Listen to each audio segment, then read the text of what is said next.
Right Way Home Care is a non-medical home care agency.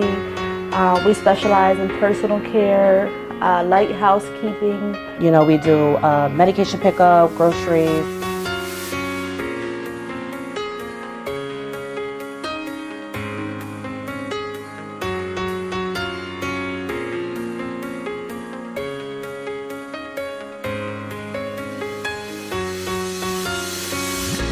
I have a mother-in-law that's disabled, and that motivated me to see, to go in her house to see what was going on, and different caregivers coming in and out, and just motivated me to use my degree to start a business such as what she receives.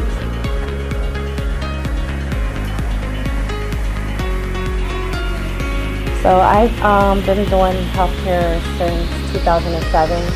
I go into nursing homes, I do skilled care.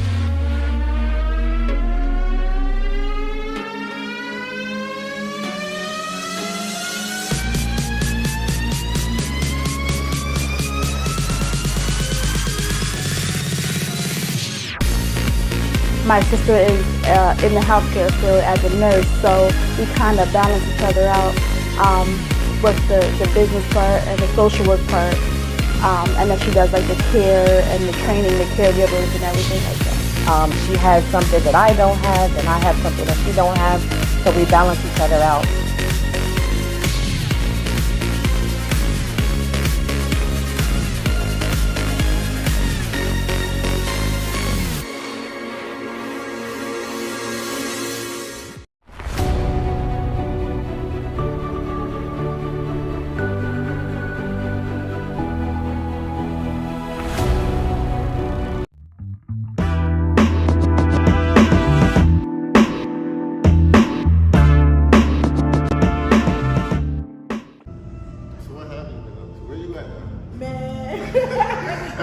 Where's Waldo, right? Every time I talk to you, you somewhere else. Well, you gotta be willing to move. That's my thing. I wish I could. I wish I could. I envy that. Man, you got to. I got stuck. So when I went to the military, I got stuck in Texas. Right. And I looked up, and I had been there, like when I hit the 10-year mark, I was like, ugh. And then I was like, I didn't want to be in one place this long. And so like it took me a minute to make the transition. After that, I was like, I would go anywhere. When you was in Texas, you was in the military. Yes, I started in the military, got out and stayed there. And so, yeah, I got out, stayed there. And the next thing you know, I'm like, 10 years later, why am I still here? You was in Texas for 10 years? I was in Texas for almost 12 years. Oh, wow. Yeah, way too long. So I'm actually in the metro DMV area outside of out of Washington, D.C. on the Maryland side. Okay. Yep. And the last time I saw you was actually here in PA. But before that, I was in Florida. Mm-hmm. And that's where I saw you. Yes. You were living there. Yes, I was living in Orlando. and I actually lived I lived in Orlando, Kissimmee area. Mm-hmm. So what did you think when you was living there? What did you think about Kissimmee? Shout out to all the Floridians. Listen, you're going to have everybody in Florida around me. No, I actually... I give Florida a hard time. So, well, it's a love-hate relationship. I absolutely love Florida for the culture. I love it for the weather. I love it for just, it's beautiful. A beautiful place is inspiring. So that's what I loved about Florida. I mean, politically, there's some work to be done, but you know, that happens. But no, I like living in Florida. For me, Kissimmee was a little bit too oversaturated because it was over in that area closer to all of your like Disney and, you know what I'm saying, all your touristy stuff. So I lived on the other side closer to Winter Park, okay. Which felt to me a lot more just kind of like an everyday life, yeah. And so, but I like because I could flip over and be like, I'm on vacation. And that's what I liked about when I lived in Vegas too. So it was like, I didn't even know you was I was in Vegas. I lived in Vegas.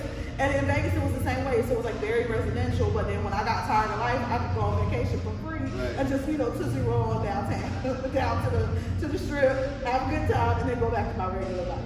We gotta get more into Vegas. We gonna talk about Vegas. So you was in Vegas. Yes, so I lived in Vegas. What had happened was Vegas is nicknamed Sin City, right? Yes, it is. Does it live up to its name? I think it does for those who are looking for it. For those like, if that's what, I mean, I feel like that's with anywhere. What you're looking for, you're gonna find.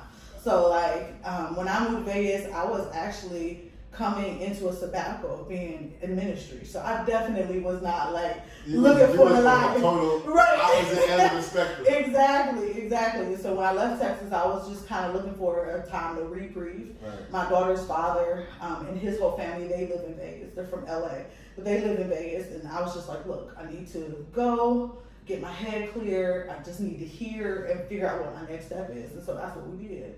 Right. Yep. Okay. Well, listen, I've never been to Vegas. Really? But listen, my people, So you need to go. It's fun. I mean, people always ask me that because they're like, how is it raising a kid? Like they think like, oh my God, it's so bad. Because that's all you hear. Like, Yeah. you don't hear like the But stories. it's boring. Like honestly, Vegas is boring outside of the strip. Like there's not a ton to do. You know what I mean? They have a huge entrepreneurial kind of vibe, to them.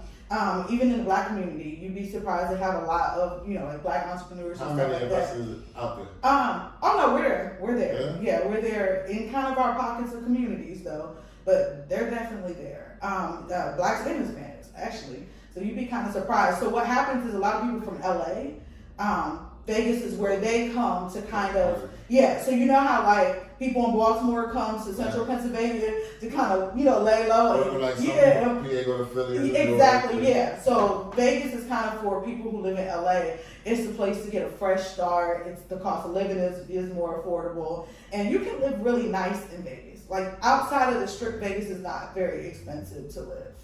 So, and then like because it's so hot, you're gonna have a pool. You know what I'm saying? Or so we know there's not only sinning going on in Vegas. No, we actually have regular people. They got regular people doing everyday stuff out there as well. And What would you say about you lived in New Orleans, right?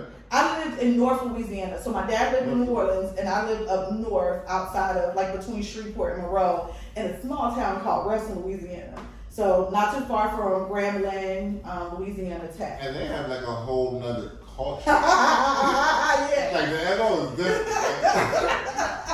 How is that like as a culture shock? And as you're traveling, like NO had to stand out. Like Yes. So, I mean, first of all, just coming from, growing up in central Pennsylvania and then moving to the South. At this point, I've been in the South longer than I've been up north. So, hence the country accent. It's a little hodgepodge of everything. And so, like going to Louisiana, that was probably my hardest transition. So going to Vegas wasn't bad because I was living in West Texas. So you're talking the desert to the desert. So the heat wasn't that bad. Like now when I go back to Vegas, I struggle. I'm like, how did I breathe out here before? But back then it wasn't that bad. But going to Louisiana, it's different. It was way different. And then South Louisiana and North Louisiana are completely different as well. And so they got the Creole culture too. Yeah, so the Creole culture is more down south. So New Orleans and things like that, it's going to be a lot more Creole, a lot more of that. Up in the north, they're a lot more southern. And so it kind of feels more like a southern extension of like Mississippi, Texas, and Arkansas. Right. You can feel kind of like that, their influence up there. And it was funny because I'm light skinned and then my dad lived in New Orleans, like, so everybody swore like, oh, you gotta be Creole or, Geechee. And I can remember like the first guy I dated and he was like, you said your dad was from New Orleans? I said, he lives in New Orleans, not from there. And he was like, he wouldn't eat my food. He would not eat my food for probably like the first month that we dated. And I was like, I want to cook for you. And he was, nah, you light skinned, you from down south? No. And you throw down though. I throw down. After a while, he was like, okay, wait a minute, I trust you. But in the beginning, he was like, no, don't make me no spaghetti. I was like, dude. Because it's just the culture, the culture is a little bit different down there. You know what I'm saying? They're open to things, whereas North Louisiana has more of a Bible Belt feel. So like when you look at South Louisiana, it's a lot more free and open, religiously even. The religious beliefs are a lot more open than they are up north. Like, in North Louisiana, it's like living in any other Bible Belt. When I was in West Virginia, I saw, like, it was, like, really Bible, but, like, yes. everywhere, like, huge crosses everywhere. Like, billboards. Yeah, I was like, okay, all right. Praise the Lord. Look, when I moved to Florida, that was the first city I ever lived in that I hadn't been invited to church. Like Florida's different. Like the whole time I was in Orlando, I was only invited to church by one person. The whole time I was there. You know what it is about Florida? It's like a melting pot. It like, is. It's every culture. It is. is. All flood there. It is. I felt so boring being African American. I was like, and I would catch myself saying, I'm just black. And then I had to check myself because I was like, girl, it's not wrong being black. Yeah. I dig it because when I lived in Florida, I swear, I can't even, every black person I met was either Haitian or Jamaican. Right. Like, I didn't meet no American black people. Exactly. And then we yellow, so that make it worse. And so you get the whole, no, you're Spanish, you speak Spanish, and I'm like, no, see, I'm not Espanol. First of all, you can say that. You can finish talking. I'm like, I got that part down. I can roll with you a little bit, but I can't roll that far. Slow down, okay? And so, yeah, that was interesting. And I think it was interesting for my daughter, though, too. Honestly, I would say I think that's the place where she was able to kind of accept herself a lot more than like when we lived. Yeah, like when we lived in Texas. My daughter was like the only. I think there was like maybe 3 black kids in the school, a couple mixed kids. Couple mixed kids, and then of course because she yellow, she kind of fall in with the mixed kids more than she do with the black kids. And then when she lived in Vegas, she went to like a private school, so she was like one of the only black kids there. Then she got to Louisiana, and it was like, there were definitely black kids, but it was a line. Like it was like, black kids over here, white kids over here, we do not cross. It was like one mixed girl in her whole grade, and there were no Hispanic kids. There was like 1 or 2 Asian kids, that's it. Like there was no diversity. And so she was just kind of like, and then the black kids are looking at her because she's so used to being around white kids, she's comfortable. Yeah. So she's over there like, hey, Jenny, and they're looking at her like, oh, no, she didn't. That's how my kids are. There's no way I could put my kids in that anyway. They'd be so shocked. They'd be like, oh my God, why are you talking like that? And that's how they was like, what's wrong with you? And so like, she used to be like, ugh, but it did give her tough skin. Then she moved to Florida. And it was like she met kids that looked like her, had curly hair and weren't like, you need a perm, and she just really started to step into herself. And then we moved to Atlanta and it was over. So yeah. Now I can throw her in the hood because she went to DeKalb County School. She already. The A is a definite crush, but they know the black folks in the A. Yeah, she definitely, by the time she graduated high school, I was like, ooh, okay. All right, I ain't worried no more. So I say this about you since we was kids, because as kids we was close. Yes. And you have it all over the place. I've been traveling. Mm-hmm. Life happens. We're grown, but I've seen you speak I've seen you speak online, and I've seen you speak in person. And the one thing I know about you is what you have cannot be taught. Like that's a gift. Wow. Like if you speak, you can move along. Even now, when I just watch you speak, I'm just like, yo, every time she speaks, she moves the room. And when did you? Cause I'm sure I'm not the first person who told you like that you, even at Auntie's funeral, you. Oh, that was a solo accident. I didn't even know you was gonna. First off, to the first 30 seconds, I didn't know that was you. Because you had the hat and everything. I did, yeah, because we all wore hats. Yeah, everybody had the hat. And I didn't know that was, and I'm sitting there like, yo, who is that? And I had to be told, like, that's not, it's Daniela. That's Daniela. Right? She's louder than us. But so when I figured out it was you, and then I started watching your videos, and I'm just like, wow, cuz got it. And when did you know that you had, when did you know that was your gift? Because you started preaching young. I did. I was, I was 19 when I accepted my call into ministry, and I literally just kind of privately said, okay, God, if this is what you want me to do, I'll do it. And at this point, I had not preached, I had not, you know what I'm saying, or anything like that. I just knew God wanted me to do something. And I was saying yes. And I remember going to, at the time, someone that I considered a mentor and just being like, God called me to ministry. And then a month later, I was pregnant. I found out I was pregnant. I was like, and I, ooh. Life. So I was like, well. Because I was like, because at the point where I was saying yes, I was trying to shut my victory down. And I was like, and it wasn't working. I was in a struggle bus.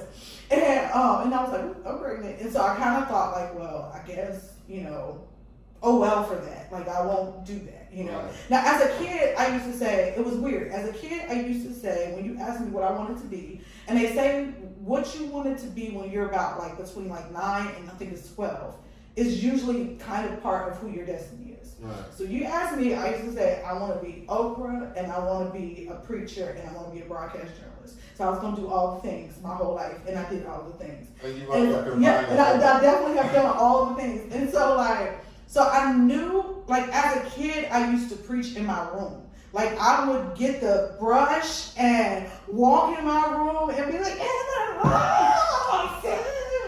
and my they don't know that we come from that. Like, right. Our family reunions always ended with church. Right. And my mom and them would be like, get her from. And so it was always there. But I was 19 when I just probably said, like, yes. And then, like, you know, I had my daughter. And so at the same time that I had my daughter was about the same time that I really started, like, saying yes. And the church I was in, we were building from the ground up. Mm-hmm. And so our pastor came and she's like, I need somebody to, like, pray before service. Will you be willing to do it? And I said yes. And I would pray. And I was like, why does my prayer sound so different? Like, it was two of us. And the one lady, when she would pray before service, she'd be like, Father, we worship you. You're so wonderful. And then I prayed, and I'm like, ah! I was like, why am I hollering? And, like, so it was just weird. So my first time preaching, I felt like it was an out-of-body experience. I was like, what in the world? And it scared me. It terrified me.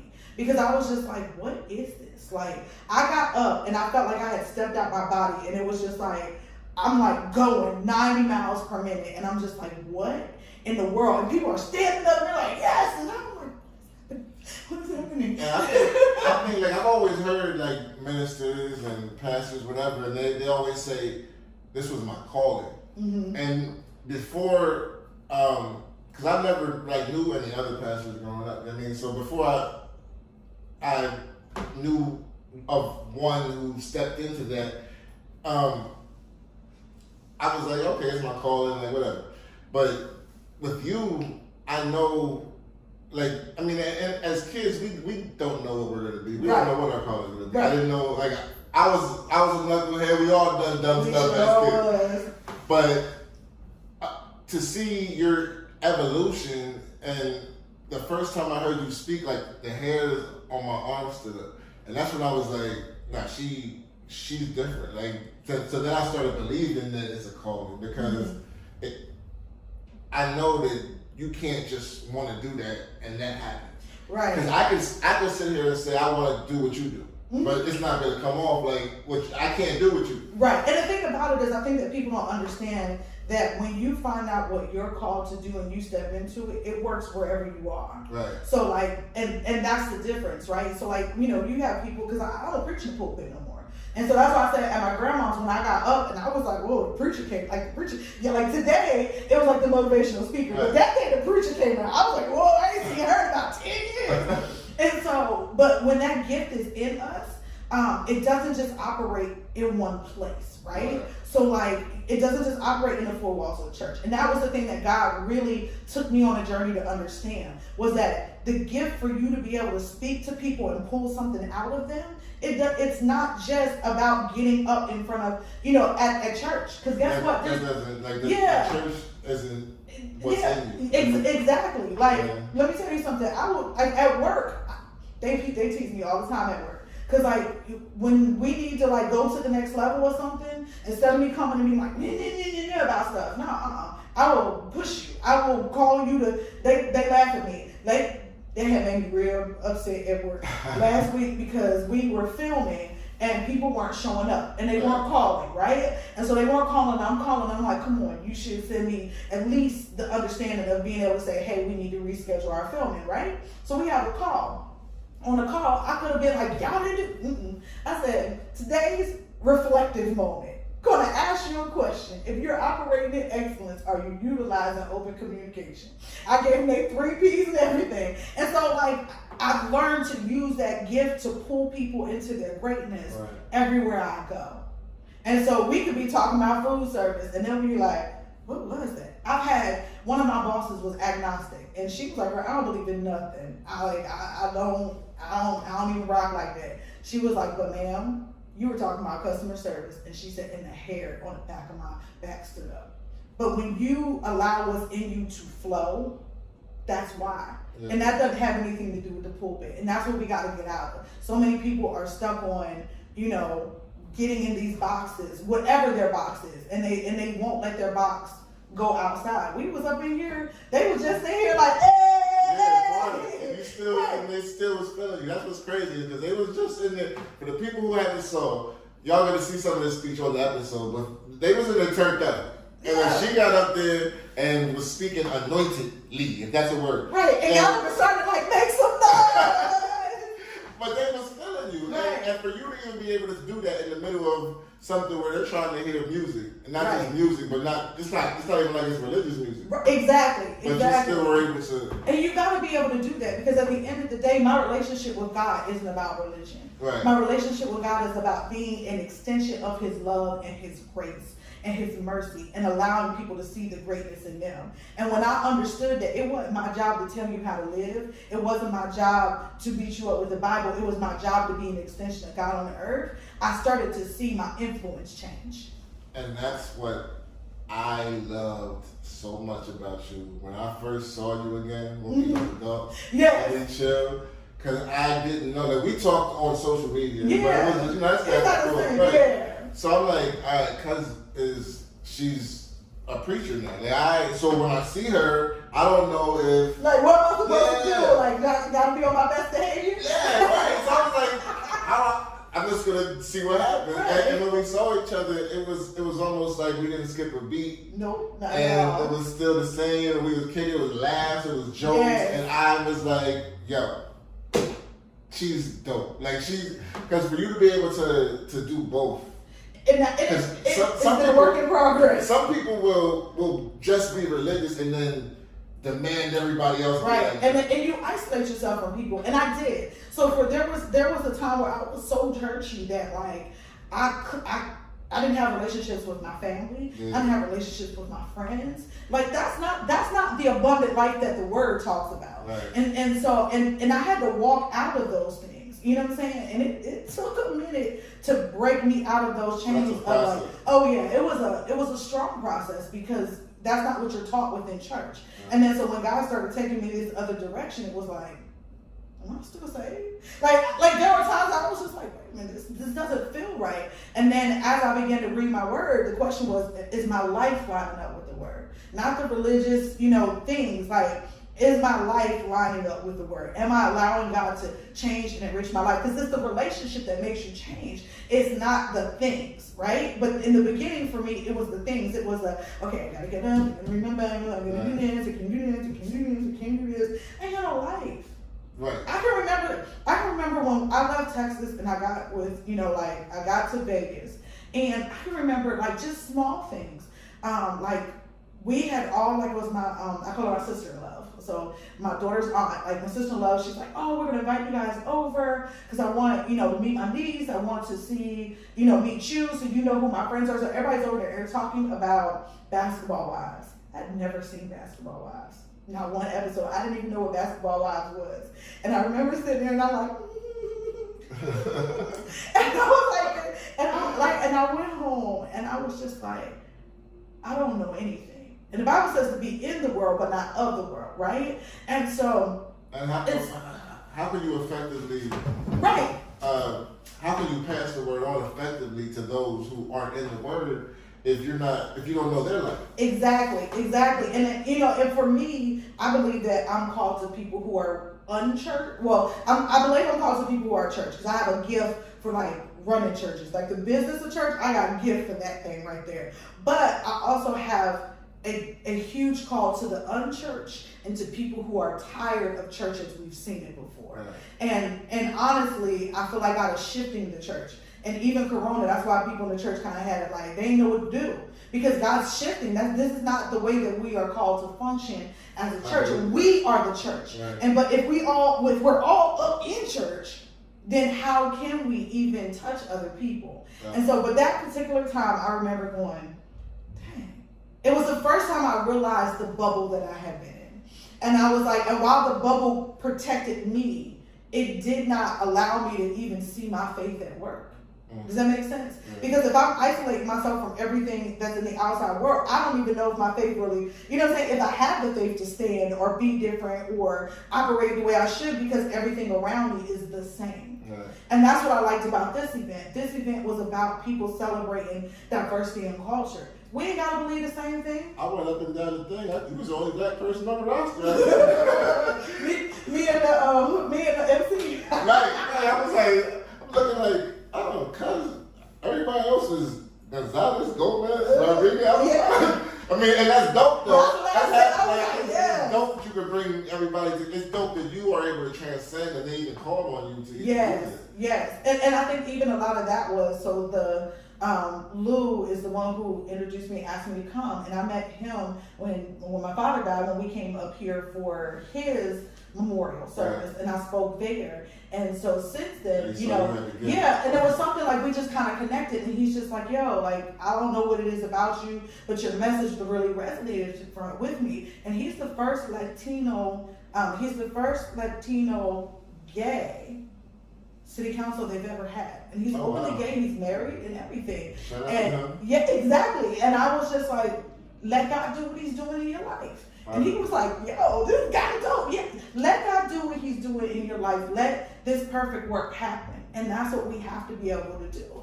And so when you kind of did your own path, like when you decided I don't have to just live in the church and I can still be of the church. Like, did you get any pushback from people in the church? Absolutely. Because what I've noticed, and it's a stigma, but what I noticed also, because I did go to church at one time, I noticed some of the most judgmental people are those people. So I can see when you step away, they might have some things. And there were people who had things to say, but then along my path, God began to draw people who were called to, who could support me along my way. So that as I began to meet other people, God began to show me, no, you're on the right path. And he began to put other pastors in. Like I have pastors that cover me. I call them. We pray together. I support them in things that they're doing. They support me. And everything like that. We have a great relationship. They love me right where I am. They push me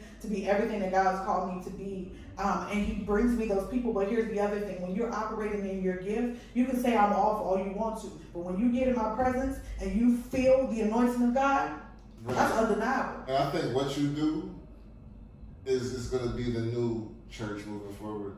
It is. Because I see a lot of people starting to do that. Like even like on TV, like the bigger pastors or the Christian musicians, they're embracing the culture, but they're embracing the people more. It seems like I heard Kirk Franklin cuss during a Breakfast Club interview, and I was like, ooh.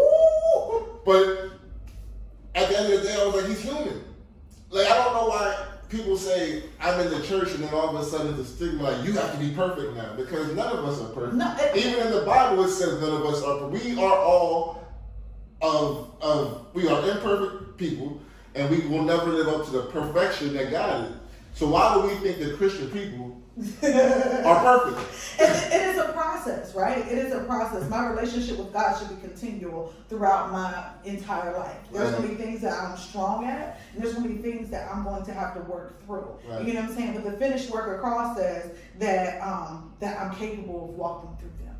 And one of the things that one of my girlfriends, she really helped me with is that when you focus on your purpose, instead of focusing on the exterior things, right? Because like a lot of times what we do is we come to God and we have this experience and we're like, oh, I accept God in my heart. And then it's like, okay, all right, gotta stop cussing. I gotta stop doing this. And we focus on the external stuff. But when we focus on one, building a relationship with God, and two, finding out what our purpose is, and that purpose isn't always church, right? Like it bothers me. Like there are people who are called to music, but they're not called to Christian music. They're called to secular music. Right. And guess what? Even in that epitome of doing the secular music, now I'm not saying you create secular music that perpetuates bad behavior, if that makes sense. Yeah. But you can still be called, like there are producers out there now who are Christians, who love God, right? I think Lecrae is super dope.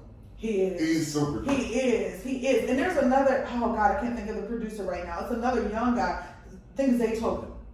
Zaytoven, yeah. Yeah, he's a Christian, Yeah. straight up Christian. And my daughter was always laughing because she'd be like, if you really just listen to his beat, you can kind of feel the power of God every now and then. Zaytoven's Like fire. if you know what I'm saying? Like if you strip the words and put the beat out. And I was like, because the gifts are there, and we cannot think that God is so narrow-minded that the gift is only. Does that make sense? That's what for Christian music. I mean, that's how I justify, and of course I'm not speaking from a person who's in the church, but I think, like, yes, I cuss, yes, I might drink, I enjoy myself, because I think that you should enjoy life. Mm-hmm. But I know I'm not a bad person. Right. And I do not purposely do bad by people. Right. And I think, that's, like, God knows my heart. And then here's the thing, God knows your heart, and as you get to know God, you'll transform as God is ready for you to transform. Does that make sense? Yeah. So there are times in my life, like God will start to check you. When you allow him, when you say, you know what, I love you, I'm rocking with you. Now I'm rocking with church, now I'm rocking with people, now I'm rocking with you. God will start checking you. And you'll be like, and things that you might be okay with doing before, all of a sudden you like, nah, I can't treat them like this. I need to do better, right? Because when you find your purpose, you want to, like I said today, you want to ascend to your best self. So sometimes in ascending to your best self, some of those things will fall off. Some of the other things don't fall off so easy. And you got to be patient with yourself to let them fall off as God leads you to. Right. And that's the thing. I think we get so strict about what that process looks like, and we don't give people room to walk out their process.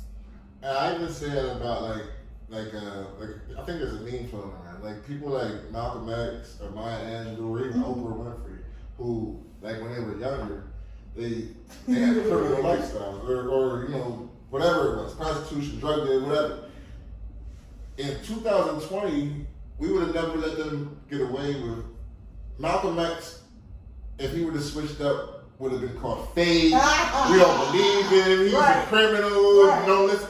Like he would have never been able to become Malcolm X in 2020 because of the way we are so judgmental. Right. And I didn't get into it the way that I thought I would, or the way my notes were written. But that's one of the things that I want to talk about when we were talking about the ascension to acceptance, is that when you learn how to give grace to yourself, it becomes easier to give grace to other people, right? And understand that people have the capacity to evolve. And so I shouldn't have an expectation, like we grew up together, right? But I shouldn't have the expectation that when we walk in a room 20 years later that you haven't ascended to a better person. Right, exactly. So, and we have to give people an opportunity to grow into who they are and understand that they might make mistakes along the way.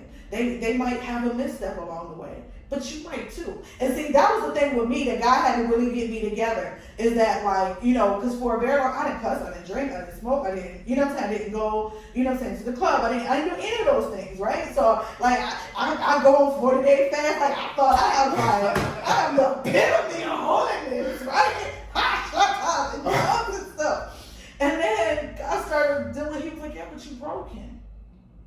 But yeah, you judge other people. But but you close-minded. That's just as wrong as the other stuff that you're not doing, boo. Come on, let's work on that. That's right. Right? Yeah. That's in the Bible, right? Yeah, and it's like, and it talks about not casting, he who's without sin, cast the first stone. So like, and it was in that moment that God said, don't you want me to be patient with you? Don't you want me to allow you to go through your process, but you don't want to allow your neighbor to go through their process? And if you think about it, he would have to be patient with all of us. Man, listen. Because we are founders. We are hot men. And that's the thing. Like, he has finished the work in us. And so now we just have to step into it. But we have to give ourselves permission. And when we are more gentle with ourselves, so as I began to be more gentle with myself in where I was with God and what my life looked like, and once I was more gentle with myself, it was easier to be more gentle with other people. Right. So then when I'm going to Walmart and the lady got a nasty attitude, instead of me matching her energy, because that's what we do, right? Yeah. Like what's wrong with you? And so I learned, like, wait a minute, you have bad days. Mm-hmm. And when you have a bad day, what do you really need? So now when they have bad days, I'm like, you all right? Is there anything I can do for you? Yeah. I smile a little bit. I hate wearing my mask because I'm like, I can't smile and love on people with a smile like I used to. So I just look weird because I'm just looking at you. I'm smiling at you. I'm just, and sometimes people need that. And sometimes, and so that was something that God really had to deal with me about. That in my mouth.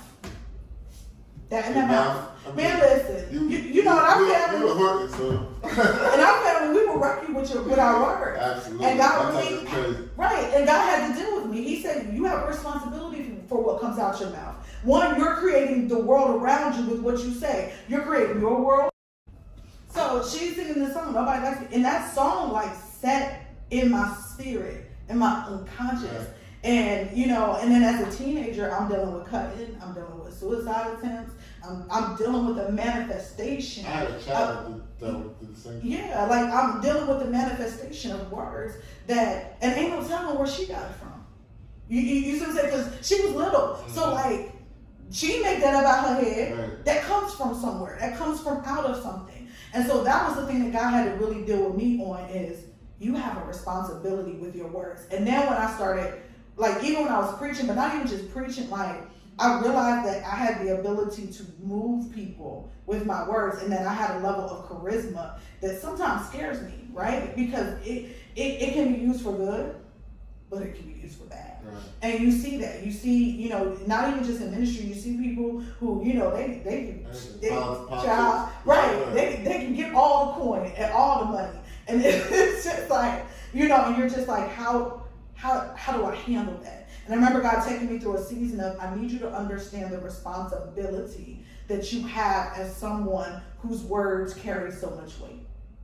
And that was not easy for me. Like I have a book called Big Mouth, Big Dreams, How to Speak Your Big Dreams into Existence. And in that book, I talk about the process that God had to take me into to one, heal the words that I had spoken over my life, that other people had spoken over my life, and then how to change my language so that I could speak to people. So like when I said the people at work had ticked me off, of course I wanted to go off. I was mad.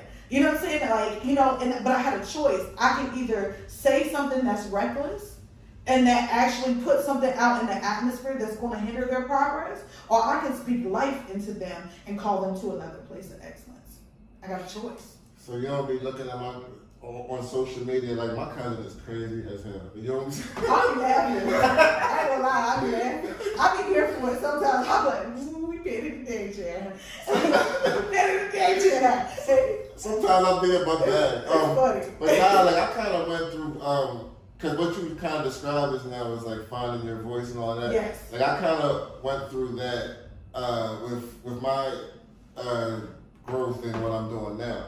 Because I went through a whole childhood of being soft-spoken or not that my thoughts weren't still the same, but I didn't speak them. I was quiet. And early on, I had a bad speech impediment, so I just didn't want to talk. Right. Everybody thought I was shy. I just wasn't shy. I just didn't like y'all. But so I went through that whole period of my voice not being heard, and then TCP happens, and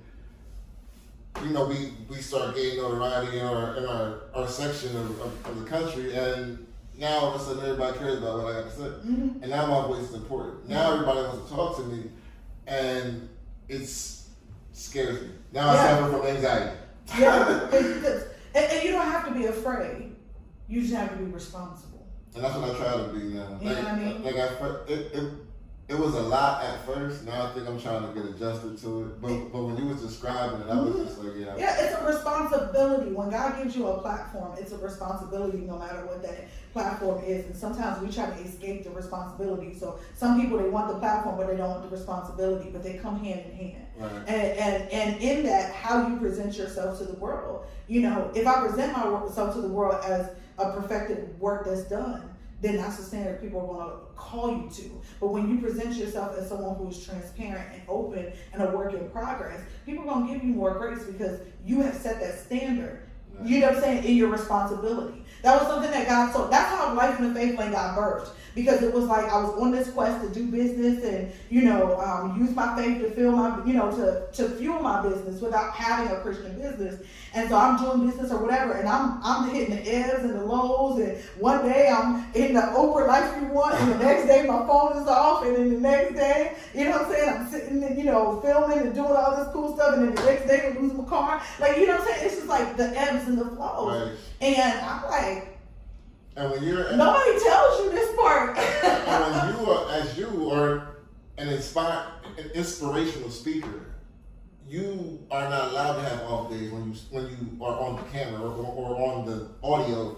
You have to give them inspiration, so you can't show them when you're going through something, right? Well, see, I think that's the way that the world has always viewed it, and I think it's too hard to uphold. We're not called to keep we're not called to that level of weight. That's why you see so many pastors falling, right? Because we put ourselves in a position that God should be in, right? But when I make sure that you understand, I love the Lord real hard, but that doesn't mean that there are areas that I've got to work on. Doesn't mean that there are areas that God is progressing me on. Doesn't mean that I'm not going to have a low moment. And when I position myself to be more transparent about that, then I don't have to worry anymore. I've freed myself to just be who I am. Now I have a level of responsibility. You're never gonna catch me out in these streets looking ratchet. Never. You just not gonna do it. No, you're not gonna catch. You're not gonna catch me out in the streets looking ratchet and doing ratchet stuff. You're just not gonna catch it. That because I understand my responsibility to my platform. But at the same time, that doesn't mean that if I go through a bad situation, you're not gonna know that I went through it. Right? So like, most people on my platform know I have lupus. I have good days and I have bad days.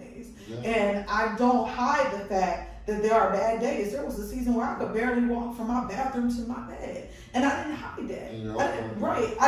I didn't pretend, because it takes too much effort to try to creep up this front like my life is perfect. No, life is not perfect. The thing with me is I had to balance, like I know, like, people mess with me because of my openness and my transparency. But me having to show up every week and do that show, there's times when I'm really going through something. And I'm going to let y'all in, but y'all need to know everything. Exactly. That's where the responsibility comes. And I still got to give them what they want. Right. And I don't think people, I know you can respect it, but most people don't respect. They just like, where's the show? Why ain't you in the show? Right. Because life is happening. That's why.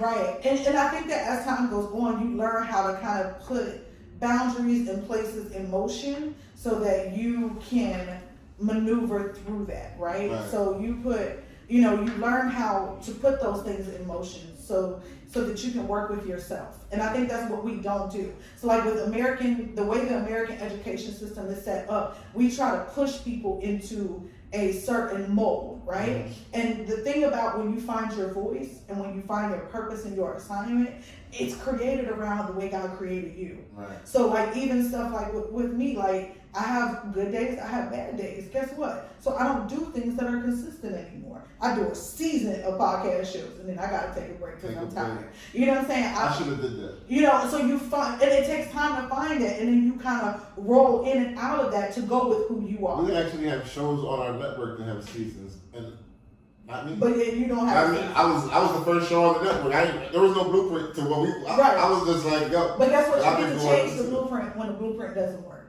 You're right. And that's the part that we miss. You get to change the blueprint if the blueprint is not working. And now we're actually stepping into like the whole TV thing, which is hence this show. So now, and I'm doing another show. And, you sound like me. And I'm helping to write another show. I got a lot going on. Right. A lot, but maybe the season thing. And so you just got to step back and say, how can I do this a different way? Right. Because the assignment still has to happen even when life is going on, right? But how do I walk through the assignment even with life? Like when I got sick, it rocked my world. It destroyed my business. When did you find out you had lupus? 2015 or 16. Oh, so it wasn't that long ago. No, and I was sick for about 10 years. Wow. And I was just getting progressively worse and worse and worse. By the time I got to Atlanta, I was having seizures. I was having vocal seizures, which is like a partial seizure. Yeah, I was having vocal seizures by the time I got there. I would swell everywhere and just could barely, there were days I could get up, I could barely walk. Wow. I have a bulging disc, so I mean like literally from like here to here. Like there were days my daughter would have to pick me up out the thing. There were times where I'd have inflammation on the brain and I was having like what almost would remind you of someone who had like what's that called? When you have like Alzheimer's, and you know how like at night Dementia? yeah, you know how like at night you kind of get a little off. I had seasons where it was like that, so I could barely even like pull my mind together at times. There were seasons where in that like getting to the diagnosis, I had infections around my heart. And lupus mainly affects black people, right? Black women is the largest. Black women. Yeah, black women is the largest sector there's of black it. men that get Yes, there are. Yeah, there absolutely are. Trick that he has. Yes, he does. And there's different types of lupus too. So there's discoid lupus, which affects the skin. There's systemic lupus, which is what I have, which affects your organs. So you have organ involvement. There's one that's particular to the brain. So there's different kind of like strains. And no case of lupus is the same. But guess what? Even with the brain fog, can you imagine how scary it is to speak for a living and they have brain fog? Yeah. And thinking, I'm never going to be able to speak again. Like to sit down and to come to a center that I grew up in. I was at this center every freaking day of my life. And to come and speak at a center when there was a time where I was like, I don't even know if I'm going to be able to ever talk again. Because you ain't getting up there freestyling them speeches. These are things that you prepare. Like, right, yeah, you prepare for it. And I was just like, I mean, because like the brain fog sometimes, there was times where, I mean, I'm just like, whoa, what was I talking about? Where was I? You know what I'm saying? And I still had to film. I still was recording. I was still doing stuff. And there was times I had to learn how to kind of like incorporate my brain part into my message because the assignment doesn't stop. That happens to me sometimes, but I don't think it's because of that. It's because of but it's, you know, but you learn to like, you have to learn how to. I couldn't say, well, I can't do the assignment because trust me, I tried. Right. I was just like, okay, well, I can't do this no more, goddamn, because if this is what my life is looking like, and God was like, you better find another way. And that's the thing about the creativity of God, and that's why I like God, because He's so creative. He'll find you a workaround, but you gotta be willing to stop and say, this isn't working. And at first, I wasn't willing to do that. Even my business, it wasn't working. My business was like, it relied on me. So when I would get sick and I'm on bed rest for 6 weeks, that's 6 weeks that none of my projects are moving. That's 6 weeks that I can't take on the new projects. That's 6 weeks I ain't making no money. You know what I'm saying? And like, and when you're an entrepreneur, that can rock your whole world. Yeah, absolutely. So y'all heard it here first. Say Less Podcast, because DG said it is going to seasons. Yeah.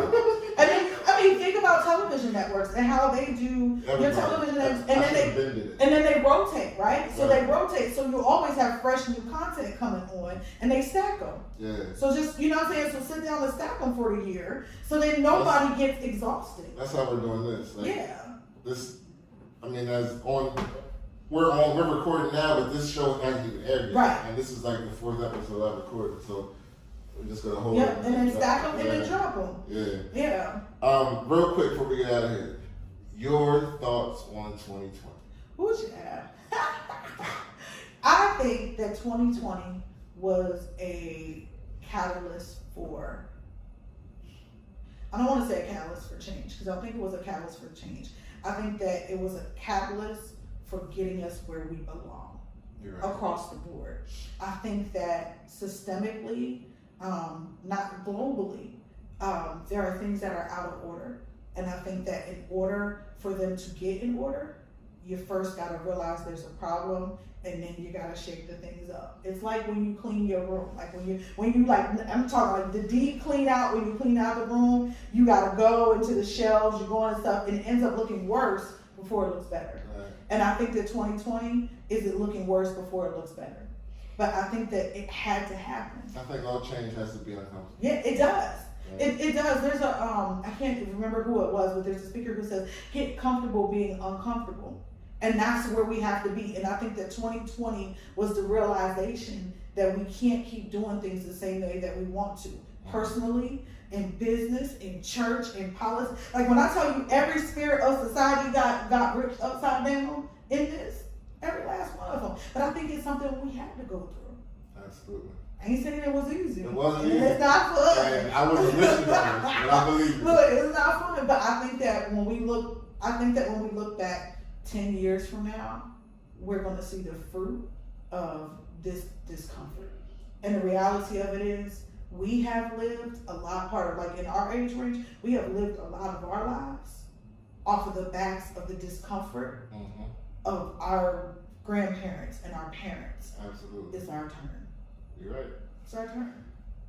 Daniela Gabrielle Smallwood. Hey. I thank you for doing this. Thank you. I love you.